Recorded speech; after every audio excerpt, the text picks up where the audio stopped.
Hello and welcome to June's interview edition of the Organic Gardening Podcast. I'm Fiona Taylor, and in a moment I'll be joined by biologist and author Dave Goulson.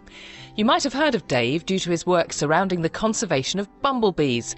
His books, The Jungle Garden and A Sting in the Tail, were Sunday Times bestsellers and gave gardeners practical advice on how to welcome wildlife into their growing spaces.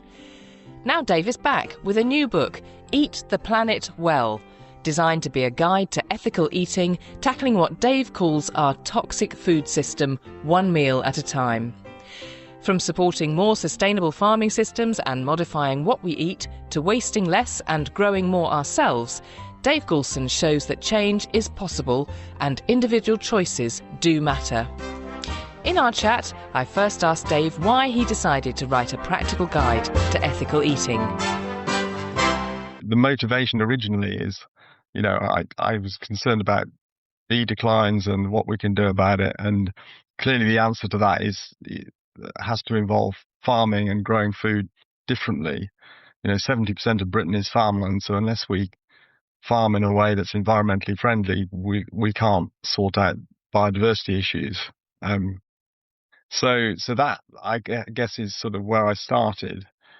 But then trying to work out, okay, so if you take the view that consumer choice can help to drive more sustainable farming practices, if we basically what we buy determines what people grow and how they grow it to some extent.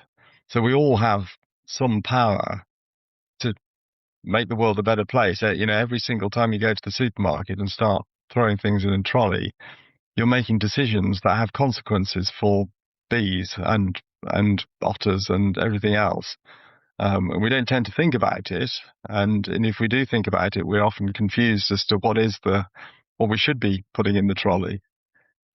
So it's a different tack on trying to save the planet in my own way, but by taking a new line of attack, I suppose. I think this is the interesting thing, isn't it? Because sometimes one could feel that you've got the nature debate and then you've got the food debate, and you've got organisations, very clearly defined in supporting biodiversity, trying to restore nature. But then you've got other organisations and other people, involved in food production, and it's not often that the two are connected in. As you say, if you're walking around the supermarket and putting things in your trolley, you're not necessarily thinking, if I buy this, I'm helping the bees. And I think that's fascinating. And this is a guidebook, isn't it, in a sense? It goes into quite a lot of depth. It's perhaps more than is strictly necessary to if I just wanted to give a guide, I could just list things that are good to buy and things that you'd best avoid buying. But I think it's much more interesting if you explain why and go into the details. And it's often quite complicated, that when you really delve into these environmental issues, it's usually nowhere near as simple as you thought. Palm oil is a good example. Yes. Palm oil there's a chapter on palm oil and whether we should buy products containing it or not. And when I started writing that chapter, I kind of assumed that palm oil was evil and we should avoid it at all costs. But it is, and that's partly true. It is grown in tropical regions with high rainfall, which naturally support rainforests, and lots of rainforests. Huge, depressing, terrifying amounts of rainforest have been chopped down to grow palm oil. But it's a hugely productive crop. It produces more oil per hectare than any alternative by far. If we didn't grow palm oil, we'd have to grow some other kind of oil. There would be consequences, basically. And because other types of oil are much lower yielding, if for example, farmers switch to producing oil from coconuts rather than palm, which is also grown in the tropics, you need a much larger area of land to produce the same amount of oil. So just banning palm oil, if one could do that, would not be ideal, because it may have some pretty profound unintended consequences that would make things worse rather than better. But on the other hand, palm oil is pretty unhealthy, and it's mainly used in ultra-processed foods anyway. So you'd want to avoid those products, regardless of whether they contain palm oil or not. And I mean, there's something about the kind of guidance around that, isn't there, with ultra-processed food that actually, I mean, is it true to say that ultra-processed food, regardless of whether it's good for you or not, is probably worse for the planet? I think the evidence that it's bad for us is pretty compelling anyway, and there's umpteen studies suggesting that, we should all be minimizing our consumption of ultra-processed foods. But it's hard to generalize. Some of them don't have huge environmental footprints, but mostly they're based on commodity crops that are grown in industrial farming systems, which are fundamentally not sustainable in the long term, I would argue. All the associated chemical inputs and soil erosion and carbon emissions and so on. So I think that's one of the uncontroversial things that we can all agree on, is that basically we should be trying to move towards real food. That's obviously probably requires a bit more definition as to what I mean by real food. Food based on fruit and veg and simply grown products that aren't heavily processed before they end up in our stomachs. I mean, you describe the food system as toxic. Yeah, that's a strong word. It is, but it is. I mean, we are basically, farming is destroying the planet, and that's not farmer bashing. We patently all need farmers, or else we'd all starve to death. It's how we farm is the critical thing, which is what the book is all about, really. I would argue that the current system, we just can't carry on. 40% of the world's soils are badly degraded, according to the World Health Organization. A third of all greenhouse gas emissions are associated with food production, roughly. And biodiversity globally is collapsing, with the biggest driver of that being the spread of industrialized farming. So it's undermining its own foundations. Soil, pollinators are all disappearing because of the way we farm. So we can't respond to the growing human population by doing more of what we've done already, clearing more forests, more intensive farming. If we do that, then, we are going to see a mass extinction event. So toxic, I think, is fair enough, really. So what do you say to people who say, well, that's all very well, and yes, I agree with it. It's clearly much better for us, but actually we're not going to get the yields if we just rely on sustainable farming? Yeah, so that is the usual response at that point. But there's a pretty good counter argument. For one, I mean, we currently massively overproduce food globally. Nobody's starving because there isn't enough food. They're starved because they can't afford it or it doesn't get to them. The current system is incredibly wasteful, with roughly a third of the food that's grown going to waste and another third of the food that's grown being fed to animals, which is not an efficient way of feeding people. So if we were all, for example, to switch to organic farming, that would entail probably a reduction in yield in most farming systems, but not that big. I mean, the studies that have been done to date suggest that organic farms yield varies, but somewhere between 75 and 90% of the yield of conventional farming. So it's not that big a drop. And when you consider, so if we even slightly reduce food waste and slightly reduce meat consumption, we could easily feed the world with purely organic farming and have no pesticides at all, without any massive sacrifice from anybody. So it's perfectly possible to solve this problem. And that's the frustrating thing. We don't have to carry on with this ridiculous system we have, which is doing so much damage. And so really you're trying to put the power into the hands of ordinary people with this book. Is that right? Yeah, absolutely. We can make a nice step in the right direction if enough people do it. Yeah, it's making people think about their shopping choices. Really, they do have consequences, um, and I think there's so much misinformation out there. I mean, the obsession with food miles is a good example.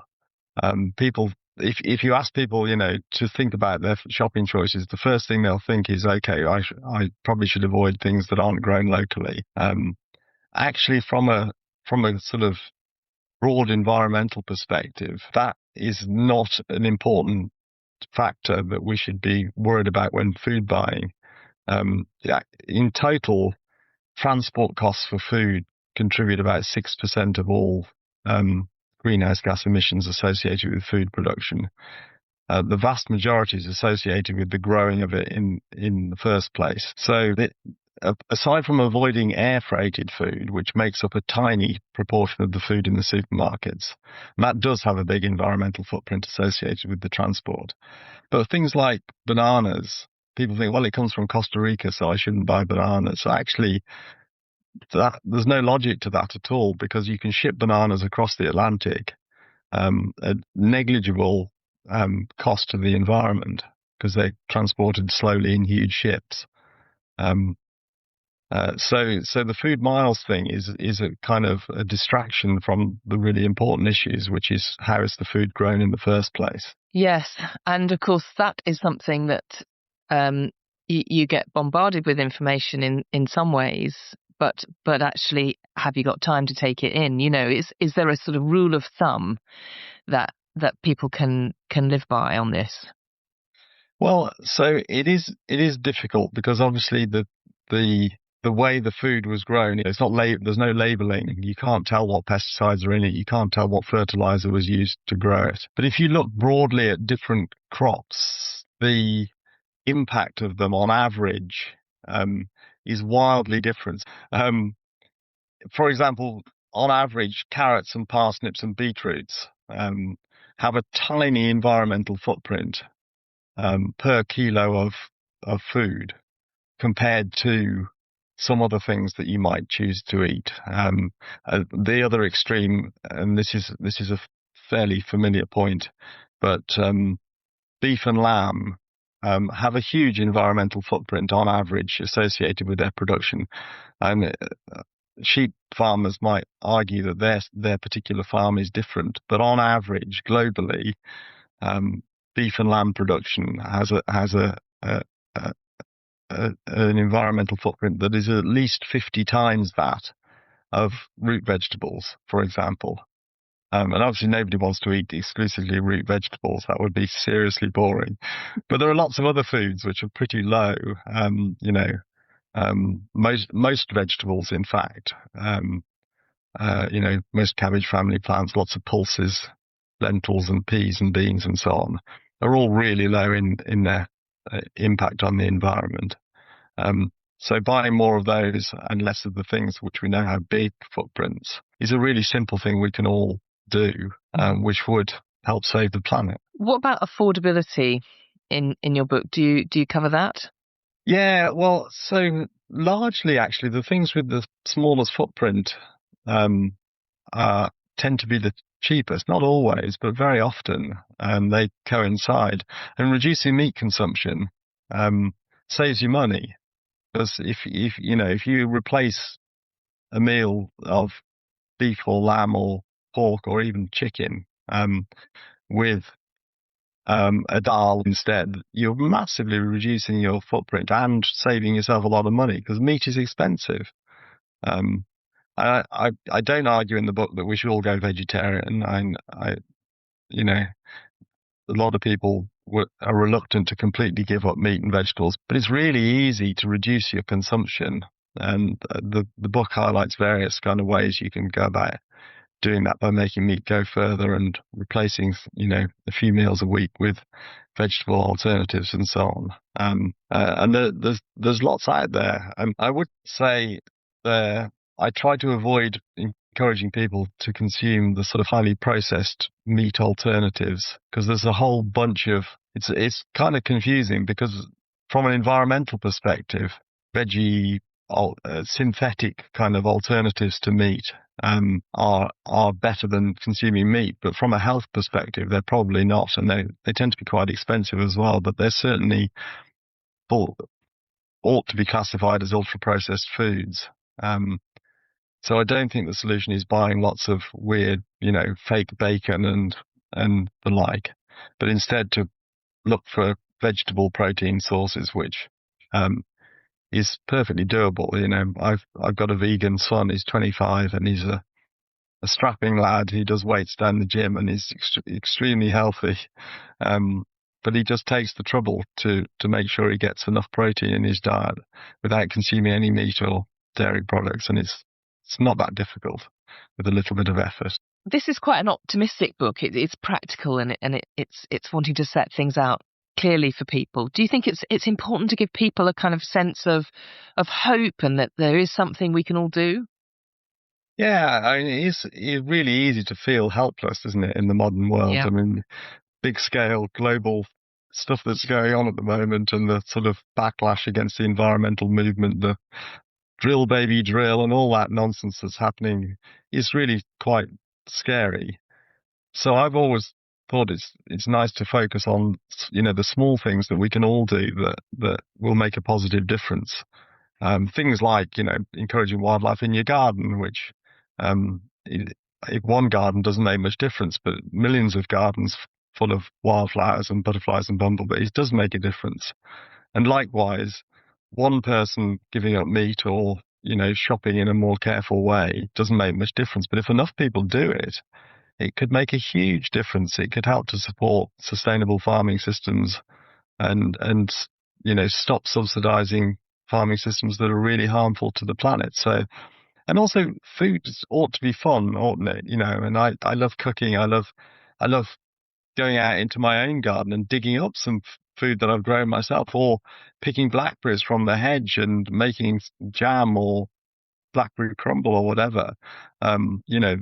Food is one of life's great pleasures, and the last thing I want to do is put anyone off from eating nice food. And quite the reverse is trying to get people to connect with real food. I don't know if you've come across Michael Pollan, and his American food writer. One of his, he comes out with these little sayings which are all quite good, I think. One of which is not really relevant here, is the whiter the bread, the sooner you'll be dead, which I always thought was quite clever. But his broad guidance on food is summed up in seven words, which I think is really good. He says, "Eat food, mainly plants, not too much." And okay. I think that's pretty darn good, really. But yeah, eating, cooking, accessing food, it ought to be a pleasurable experience. I know everyone's short of time and so on, and I think that's part of the problem, is that a lot of people buy processed food because it's quick and easy. But actually real food needn't be that complicated. So there's recipes in the book as to some of the things that I'd like to eat that tick all the boxes, that are affordable, healthy, and have a low footprint on the planet. And if you can somehow manage to balance all three of those, then you can enjoy great food at the same time as you've not harmed the planet. You've done something positive instead. It comes down to what you put on your plate, doesn't it? What you choose to put on your plate. Absolutely. And, we're spoiled for choice. You go in a shop these days, and, our ancestors would be amazed by this extraordinary selection of stuff that's available to us. So we're very lucky, but some of it is not so good. Some of it is produced with very high pesticide inputs, a big environmental footprint, lots of irrigation, lots of fertilizer, lots of carbon emissions, and so on.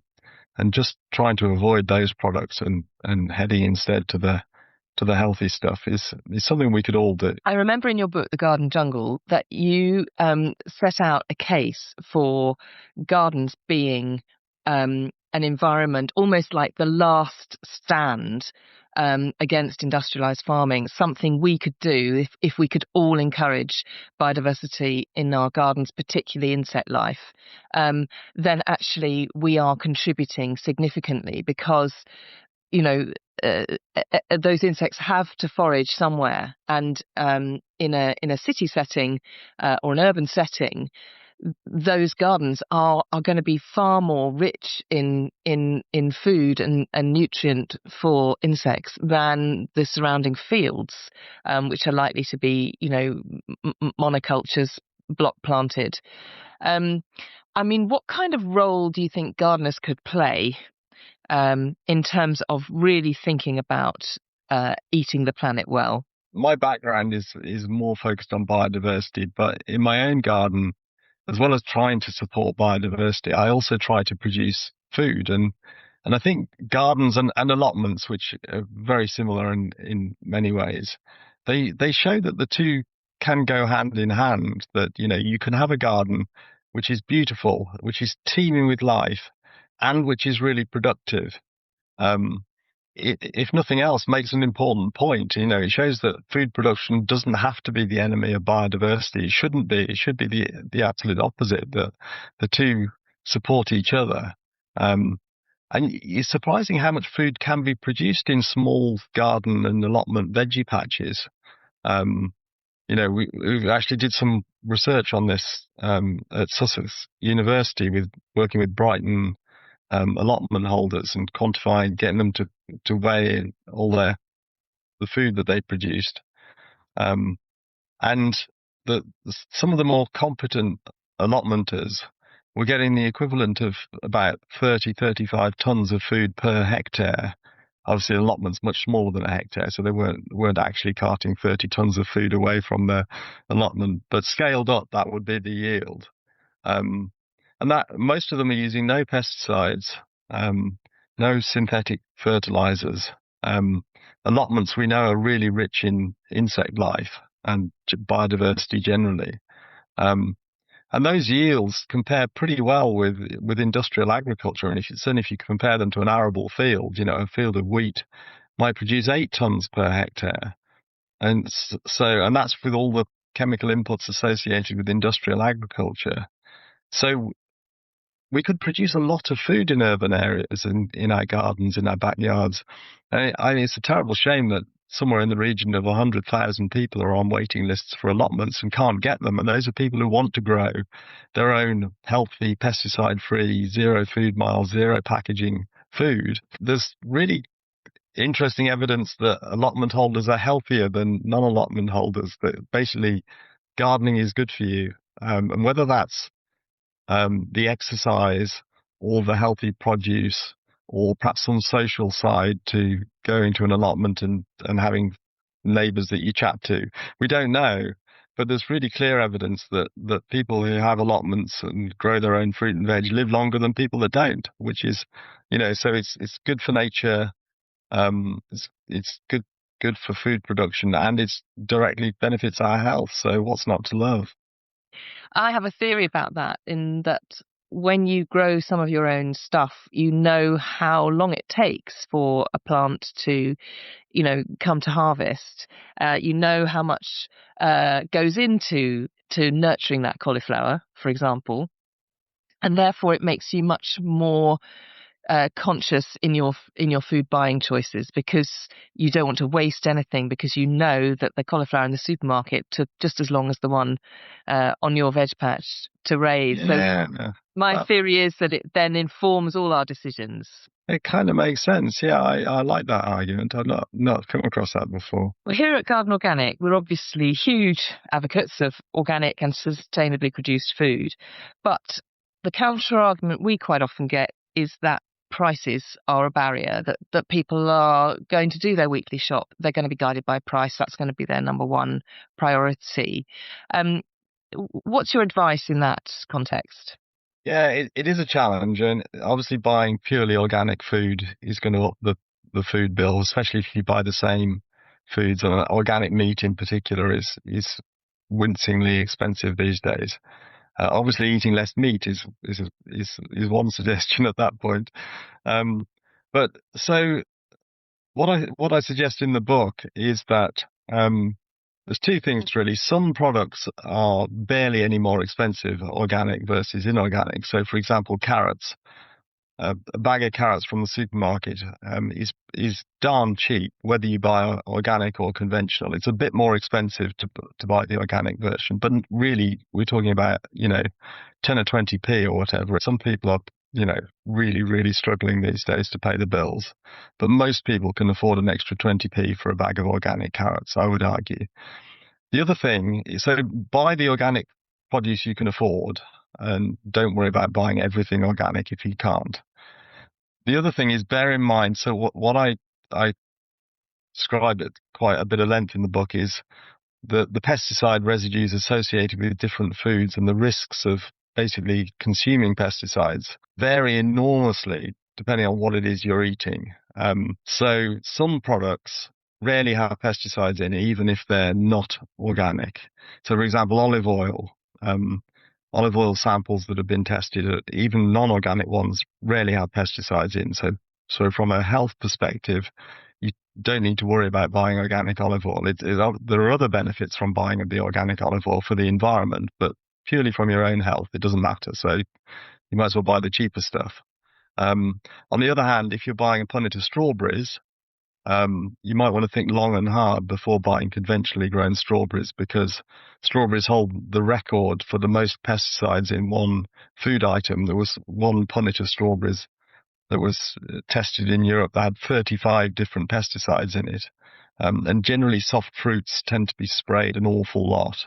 Either avoid soft fruits or try and splash out for the organic version. And if you can't afford fresh soft fruits, then frozen soft fruits. You can get organic frozen bags of soft fruit, which are much cheaper than buying the fresh stuff.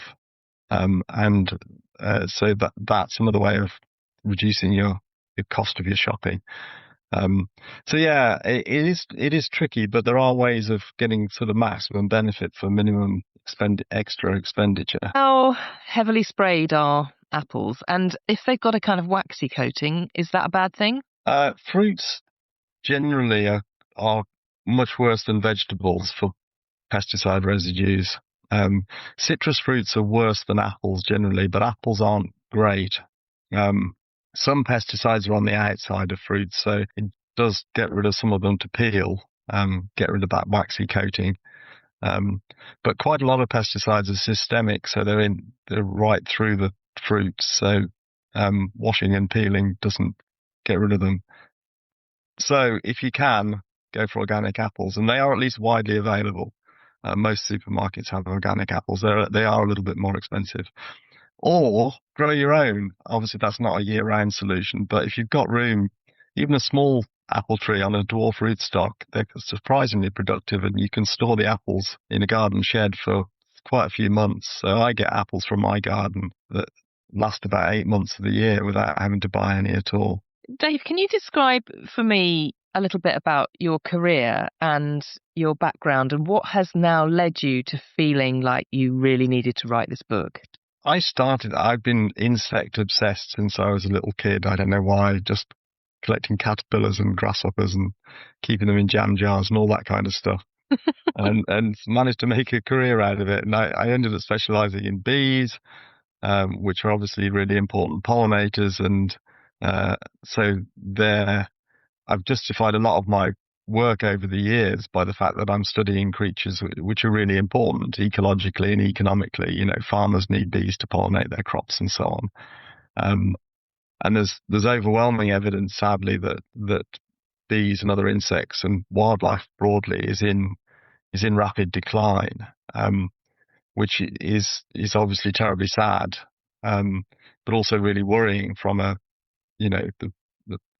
selfish perspective of how a farmer's going to grow food in the future if they don't have pollinators, if they don't have healthy soils and so on. So it seems to me that the major threat to the bees that I love and all the other wildlife on our planet is the way farming has changed in the last 70 years. So therefore, the solution has to lie in finding a better way, in finding a more sustainable way to feed the growing human population. And so that's what brings me to write a book about food. It's a step beyond my traditional kind of area of expertise. But unless we get food right, we can't get anything else right. It's by far the biggest land use on the planet is food production, farming. And